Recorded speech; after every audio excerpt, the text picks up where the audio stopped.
Jharkhand BJP అధికార party కాదు. గత ఎన్నికలతో పోలిస్తే బీజేపీకి ఎక్కువ స్థానాలు గెలుచుకుంది మరియు ఓట్ల శాతం పెరిగింది. మొత్తం 46 స్థానాలకు గాను 26 చోట్ల బీజేపీ విజయం సాధించింది. 10 అదనంగా గెలిచిందట.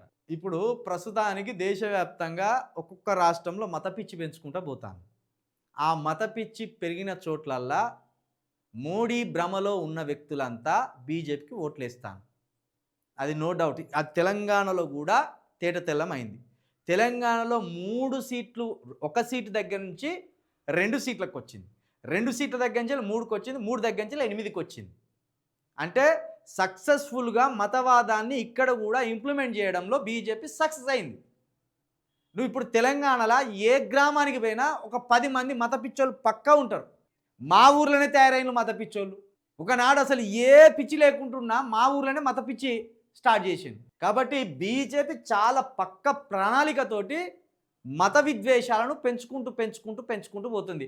మా మతానికి ఏమవుతుందో మా మతానికి ఏమవుతుందో ఎవరిని కదిలించినాక ఇదే ముచ్చట అంటాను.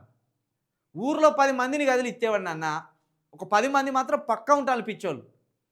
మన మతానికి ఏమన్నా అయిపోతుంది అంట. వీడేదో ఆ మతాన్ని కానీ వీడే సాకి వీడే బువ్వ పెట్టి వీడే రోజు రెడీ చేసినాడు చెప్తాను. ఏ మతం అన్న ఎక్కడన్నా నాశనం అయితే అదిరా బాబు.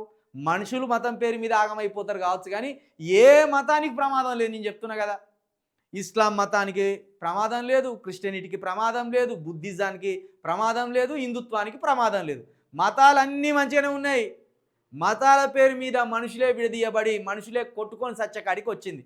ఆఖరికి మొగడు పెండ్లాలు కూడా మతం పేరు మీద విడిపోయే పరిస్థితులు వచ్చినాయి. గట్ల